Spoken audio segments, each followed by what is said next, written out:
Chers amis du PP, météo exécrable depuis dimanche chez nous, c'est arrivé dans l'Est. Cette vague de temps automnal est arrivée un peu plus tard. Certains d'entre vous l'ont connu plus à l'ouest ou plus dans le sud, l'ont connu plus tôt.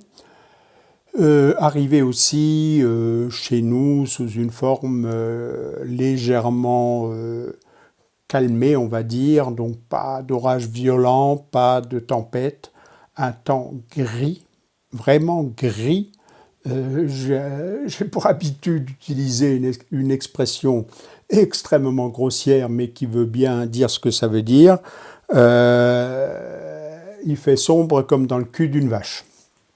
Voilà, à tel point que j'ai les lampes allumées et dans la maison qui tendait petit à petit vers 13-14 degrés, le chauffage coupé, je me suis résolu hier à mettre le chauffage. Pluie, 2 journées vraiment de grosses pluies. J'ai repéré les chiffres ici. La station de Strasbourg a enregistré depuis dimanche 21 compris 50,8 mm et au potager du paresseux, ma station a à peu près enregistré sur la même période 60 mm. C'est pas extravagant hein, par rapport à ce que d'autres ont connu, mais c'est quand même très très impressionnant dans le sens où du coup mes cuves sont pleines. Donc on est fin septembre ou presque fin septembre et mes cuves sont pleines, ce qui n'a pas été le cas depuis quelque temps. En soi, ce n'est pas surprenant, je l'avais déjà évoqué dans mon livre sur le changement climatique, notre perception de sécheresse est biaisée, ce ne sont pas les précipitations globales, totales, qui diminuent pour une raison très simple. Quand il fait chaud, l'eau s'évapore, donc dans les océans, les mers, et sur Terre aussi, hein, donc la végétation est sollicitée très fortement, à tel point qu'elle n'arrive plus à suivre ces exigences de la météo, les cours d'eau, etc. Toutes ces masses d'eau qui s'évaporent sont beaucoup plus importantes. Et par conséquent, comme le volume de l'atmosphère est fini et qu'en haut il y a une espèce de chape froide, les hautes couches de l'atmosphère, cette eau fatalement va retomber. Vous le savez par une expérience que vous avez sans doute tous vécue un jour dans une petite cuisine, petit appartement, chalet de vacances, etc. Sans VMC, donc sans extraction de l'air, vous faites bouillir à fond la caisse une casserole pour chauffer, cuire des spaghettis. Et voilà-t-il pas que quand il fait froid dehors, donc en hiver, automne, hiver, tôt au printemps, vous avez l'eau qui dégouline le long des vitres. C'est exactement ce qui se passe. Les mers se réchauffent rapidement, massivement, elles évaporent et cette eau nous retombe sur la gueule. Voilà, c'est aussi simple que ça. Donc c'est pas surprenant, même si c'est agaçant. Plus remarquable, c'est que dans les conflits des masters, c'est glissé sur la France et une partie de l'Europe une masse d'air très très froide qui, au choc de cet air chaud et humide qu'on a connu la semaine passée, a provoqué des brouillards. Donc ici sur l'est, chez moi, un peu au-dessus de la plaine, on frôle le brouillard. Température, donc très très constante, hein. Jour et nuit, la même, c'est la température de la masse d'air. qui, comme c'est tellement épais comme un nuage, la Terre ne se refroidit plus, ne rayonne plus vers l'atmosphère. Strasbourg enregistre sur ces 4 jours des températures entre 11 et 12,5, je parle là des maximales.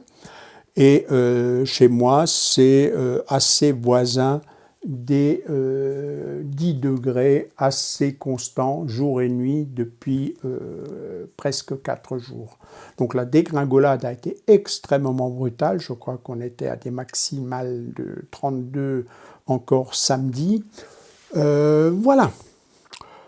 Alors, du point de vue agronomique, cela a un certain nombre d'effets, on va dire.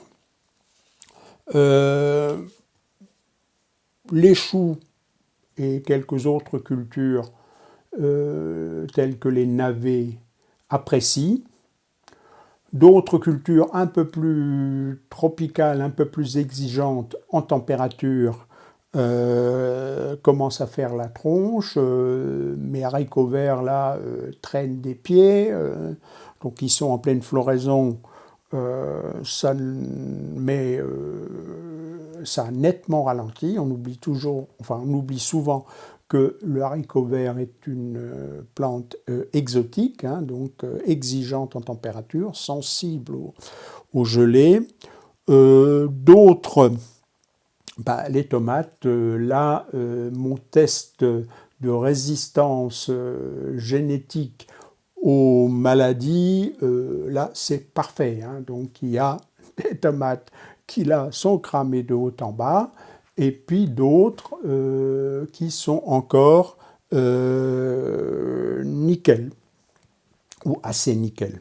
Nickel est peut-être exagéré, mais qui résistent encore. Et si, même qu'on a là une période de temps froid et humide, s'installe 8, 10, 15 jours de temps plus chaud et sec, j'aurai encore une belle récolte avec ces pieds qui ont passé le cap difficile de l'épreuve que constitue ce temps froid et humide. Je répète toujours, parce que ce n'est pas assez connu, que le mildiou est favorisé par des températures plutôt fraîches et de l'eau, des gouttes d'eau. Voilà, et puis quoi encore, mes pièges à bière pour essayer de protéger mes dernières plantations de salade par exemple, ou les navets. Là, mauvaise surprise, je mets des bocaux avec, je ne vais pas gaspiller trop de bière pour des limaces, hein, donc je leur mets 1 cm dans le fond du bocal. Avec les pluies, c'est devenu une bibine qui est très très loin de la bière, donc je pense que s'il y a encore des limaces, là les pièges sont totalement inefficaces. Voilà donc, et donc tout ça est un temps avant de partir pour un forum Livre en Marche à côté de Chambéry, où on va sortir en avant-première mon 4e livre dont je vous parlerai donc très bientôt, sortie prévue dans toutes les librairies de France, ceux qui veulent le mettre en vente, vont l'exposer le 9 octobre. Mais d'ici là, je vous dirai quelques mots sur son contenu. Donc en attendant de me mettre en route demain, quelques mots, parce que j'ai remarqué que vous n'êtes peut-être pas excessivement nombreux. Je n'ai pas la chance d'avoir 500 000 vues comme l'ont certains influenceurs. Mais bon, comme je ne suis pas un influenceur, ou comme j'essaye de ne pas être un influenceur, mais plutôt un semeur d'idées, c'est peut-être pas totalement, surprenant. Voilà, je m'y fais. Vous serez peut-être environ 5000 à regarder cette vidéo. C'est pas rien non plus. Hein, donc, je me fatigue pour vous apporter ces réflexions sur le poireau. Donc, dans la dernière vidéo avec Laurence que vous avez vue, à un moment donné, elle m'apporte des bulbes dont elle pensait que c'était de l'ail. J'ai d'ailleurs fait le lapsus, que j'ai corrigé par un insert, de dire ail alors qu'il s'agissait de bulbes de poireau. Donc aujourd'hui, quelques mots sur la façon dont je cultive le poireau et sur, ce légume extraordinaire. Je veux dire, si vous ratez des poireaux, faites autre chose, quoi, pitié. Faites du vélo d'appartement, faites du macramé, faites du Scooby-Doo. Dans le temps, on avait le Scooby-Doo pour s'occuper quand on n'avait rien d'autre à faire. Mais ne faites pas de jardinage. Donc d'abord, les images, et puis je reviendrai un peu sur le côté extraordinaire du poireau. Notez que je ne vais pas parler de trucs. Mon truc génial, le poireau, ma façon extraordinaire, je viens de dire extraordinaire malgré tout, ça m'a échappé, mais de cultiver le poireau, vous savez que je ne crois pas à ce que certains appellent le jardinage de trucs, la magie, c'est des trucs. Vous avez une carte cachée, le gars il a une manipulation, tchac tchac tchac, et il vous sort la carte que vous aviez signée, qu'il avait déchirée devant vous, etc. Là, il y a un truc. La nature n'a pas de truc. La nature a une organisation, des mécanismes réels, observables, féroces parfois, en tout cas puissants, qui font que ça marche. Regardez puis les images et puis on en parle après. Bon, vous êtes témoin, Laurence me harcèle. J'avais préparé ici, j'avais laissé traîner ici ces tiges et fleurs de poireaux montés en graines. Alors c'est quoi les poireaux montés en graines?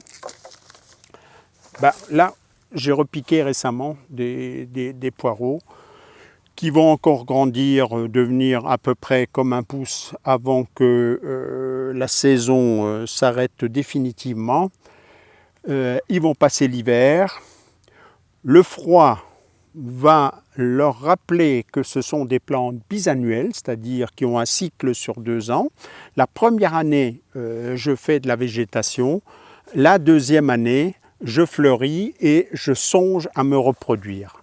C'est une loi, une constante du vivant. Si vous voulez comprendre le vivant, comment il fonctionne, pensez à 2 choses. Où est-ce que le vivant trouve son énergie? Les plantes vertes, donc à chlorophylle, du soleil, et vous comprendrez tout de suite la compétition qu'il y a autour de la lumière et la façon de jardiner qui consiste à priver les plantes de lumière. Si je mets cette motte de foin sur cette plante, là, mauvaise herbe, que je la prive de lumière, son sort est scellé, elle va d'abord mourir et ensuite être digérée par tous les organismes du sol. Donc en deuxième année, n'attendez pas trop longtemps parce que très vite, vous verrez sur les tiges un petit renflement qui en fait est ce qui va donner cette tige et la fleur du poireau ça vient assez vite, vers mai. Donc vous pouvez en sortie d'hiver espérer un peu de croissance, mais très vite il faudra songer à récolter, à manger ou à laisser pour l'année suivante. Vont se former des fleurs extrêmement intéressantes dans un potager. C'est pour ça que partout chez moi, il y a des poireaux, on va dire, sauvages. Ceux-là sont plantés, mais ceux-là étaient sauvages. Ils sont venus par là-bas et à un moment donné, quand j'ai voulu semer des carottes, j'ai fait le ménage et puis je l'ai mis de côté en me disant il faut absolument que je leur montre quelque chose, que je leur montre une vidéo. Floraison donc qui va attirer des tas de butineurs parce que chacun de ces petits capitules là, enfin ce capitule forme des, je ne sais pas, il doit y en avoir une centaine de fleurs là-dessus. Chacun de ces petits points est une fleur et ces petites fleurs sont extrêmement belles d'abord, contemplez-les. Vous n'avez quand même pas qu'un ventre, vous avez peut-être aussi un peu un cerveau qui se réjouit de ce qui est beau. Donc c'est utile, ça attire des butineurs qui ne vont pas sur d'autres fleurs plus grandes, sur les tomates, sur les courgettes, etc. Là, on va trouver des bourdons, etc. Là, on va trouver des cantharides et des petits cirfes. Là-bas, on va trouver les gros cirfes, etc. Donc, c'est déjà intéressant pour la biodiversité de votre potager, mais surtout, ça va produire des graines. Donc, dans chacun de ces capsules, il va y avoir des graines. Donc là, j'ai des graines de poireaux en pagaille. Et à ma façon, je vais semer des poireaux pour l'année prochaine. Voilà. Hop. Voilà, je sème à tout vent. Voilà. Et donc, je vais avoir des poireaux qui vont pousser à tout vent. Mais, et c'est là que Laurence m'a pris de vitesse, je vais prendre celui-là parce qu'on le voit encore très bien.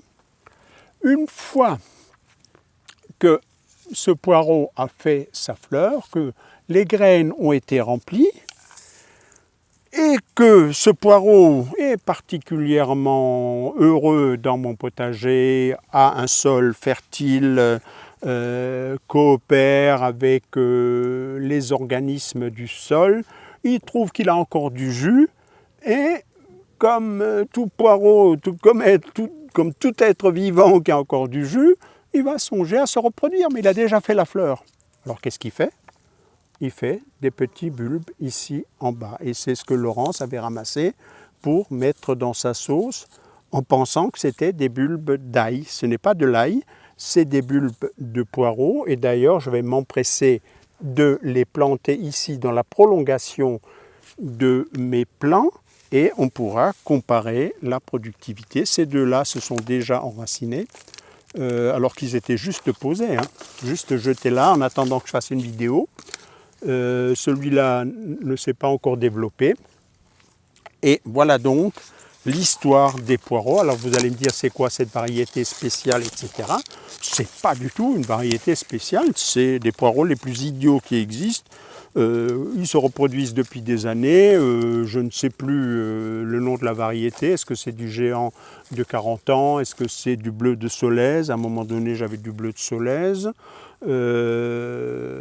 donc je pencherai pour le bleu de Solèze de 4e ou 5e génération, j'avais acheté des graines il y a peut-être une demi-douzaine d'années, voire plus. Et il est toujours là, donc graines, tac, ça se reproduit, tac, et si je laisse, évidemment, ces petits bulbes qui vous permettent donc de réussir vos poireaux à tous les coups. Parce que ça, vous le mettez en terre, vous voyez, il y a déjà des racines, très vite, sauf si les limaces s'en mêlent, vous aurez ici des feuilles qui vont se former. Celui-là a déjà été un peu rongé, je parle pas pour rien de limaces, alors que celui-là est intact. Donc celui-là, très vite, va pousser. Ce ne seront pas les poireaux les plus géants qu'on aura, puisque donc ils vont se développer maintenant et puis pousser un peu à l'automne et un peu au printemps. En général, ils auront subi l'action du froid, qu'on appelle la vernalisation, et ils vont fleurir l'année prochaine. Mais 3 petits poireaux comme ça, on va dire comme ça, sont autrement plus délicieux qu'un gros, fibreux, etc. Je ne sais pas pourquoi les gens s'obstinent à vouloir avoir des gros poireaux, comme si leur fierté de jardinier, en l'occurrence de mauvais jardiniers, parce qu'ils poussent, et détruisent, donc parce que ce serait la taille de leurs poireaux, la taille de leurs tomates ou la taille de leurs courgettes. J'ai même vu des gens des youtubeurs pitoyables qui se filment avec des grosses courgettes. Moi, je les jette, les grosses courgettes. Elles ne m'intéressent absolument pas, c'est les petites fines que je coupe finement et que je mange en salade qui sont délicieuses. Pas les grosses courgettes, je cuisine même pas au chien, je prends les moyennes pour le chien, c'est vous dire. Donc voilà, la grosse, l'obsession de l'homme quand il devient pitoyable, minable. Je veux la plus grosse, je veux la plus rapide, donc on va se retrouver dans une Porsche Cayenne parce qu'on a du pognon au lieu de penser aux pauvres qui roulent en vélo. C'est toute une conception, toute une philosophie du monde. Vous en faites ce que vous voulez, on est dimanche, je prêche, il est 11h30, je prêche, mais je vais surtout planter mes petits poireaux qui seront délicieux comme des asperges. Voilà, je m'arrête là. Ciao, à une prochaine. Alors voilà, j'ai cherché, je n'avais pas trouvé facilement, mais voilà encore un de ces poireaux venus spontanément. D'ailleurs, de même que ces pieds de cardon ici, ils sont spontanés. Voilà, de la mâche, ce que je suis en train de piétiner. Mais donc voilà, je vais voir, ça me semble un peu tôt, parce que les graines ne sont pas encore formées. Donc je ne suis pas certain que ces poireaux aient fait des bulbes. On va voir ça en live.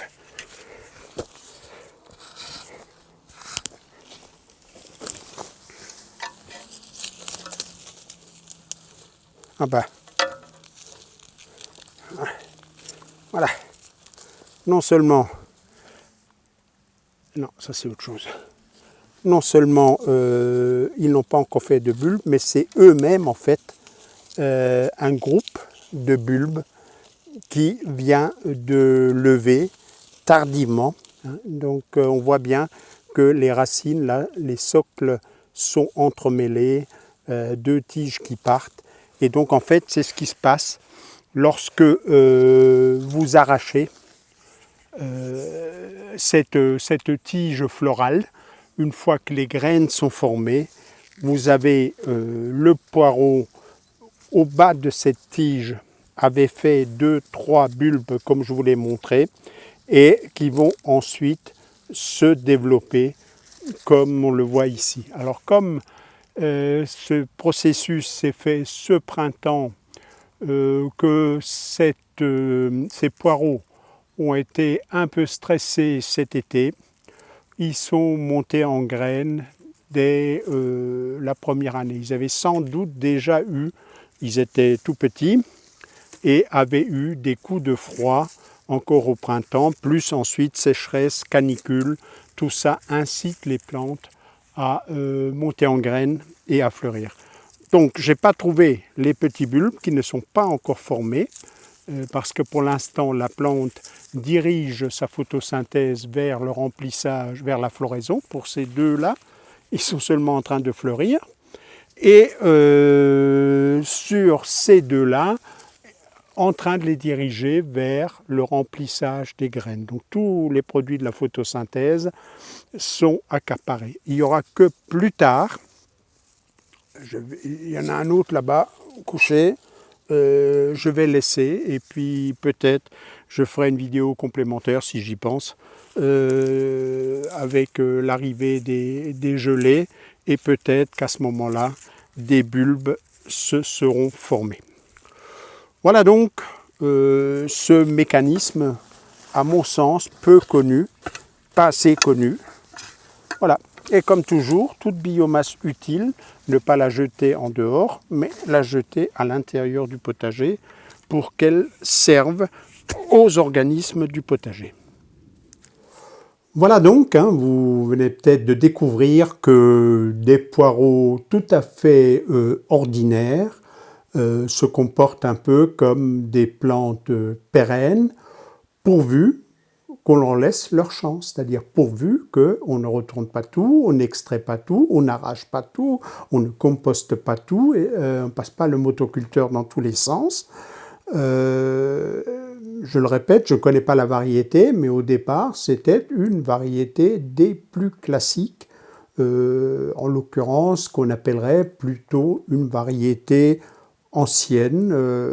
Dans le cas des poireaux, je ne vais pas chercher d'hybrides qui n'existent pas à ma connaissance, mais je ne vais pas chercher des sélections extrêmement pointues. Les bons vieux poireaux résistent au froid, puisqu'ils résistaient à des froids bien pires que ceux qu'on connaît aujourd'hui.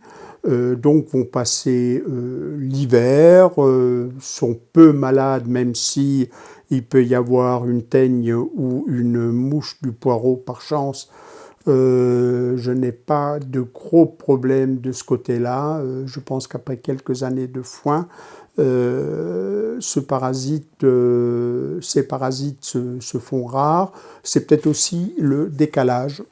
C'est même probablement aussi un phénomène de décalage par rapport à la pleine période de production. Comme je ne fais rien, ces poireaux-là, on l'a vu sur les dernières images, sont totalement décalés par rapport à une production. Ils fleurissent là en septembre, ce qui n'est pas du tout normal entre guillemets. Et donc, la confusion qu'avait faite Laurence n'est pas si étonnante, puisqu'il y a une très grosse proximité entre l'ail et le poireau, au point que un des ails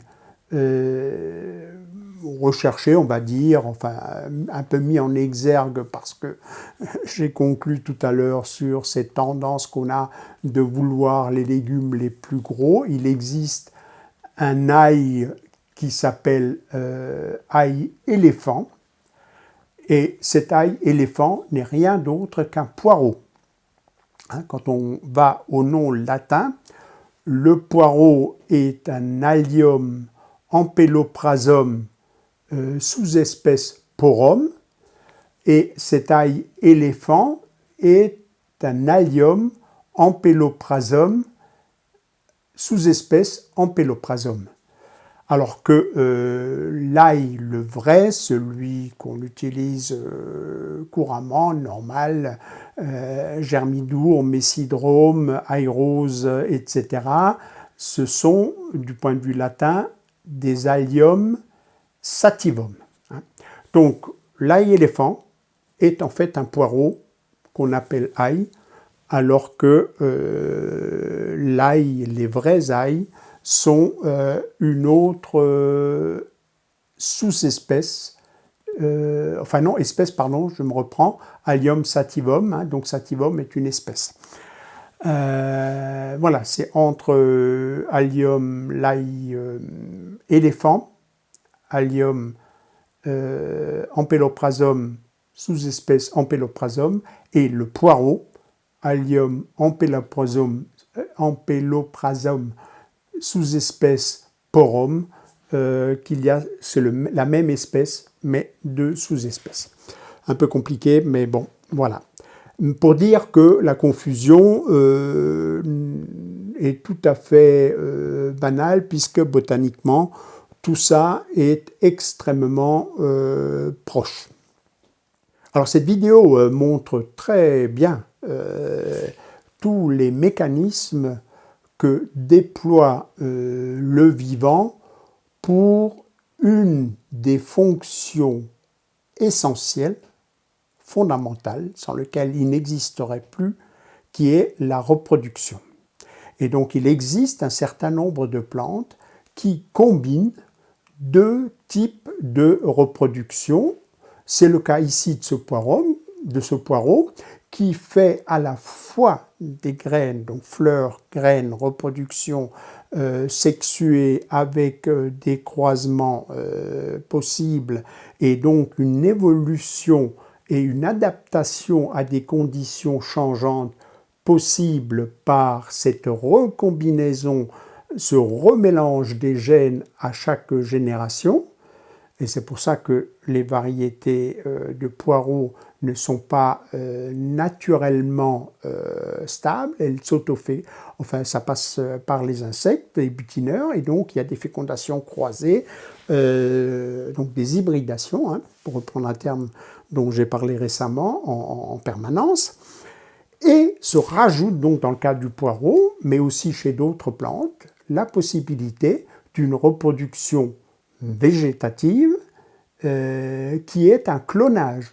Ces bulbes, c'est rigoureusement, d'un point de vue génétique, un morceau de la plante de départ. Et donc, je reproduis à l'identique un clone du plant que j'avais au départ.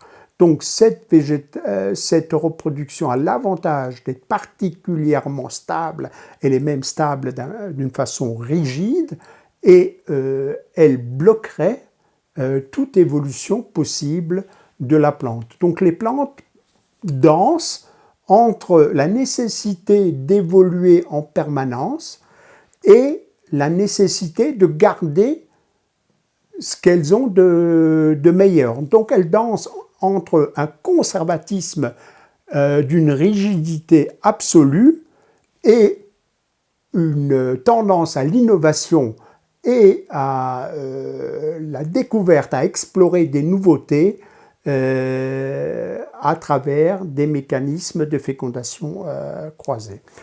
Il y a d'autres plantes qui font ça. Il y en a une que vous connaissez très bien, le liseron.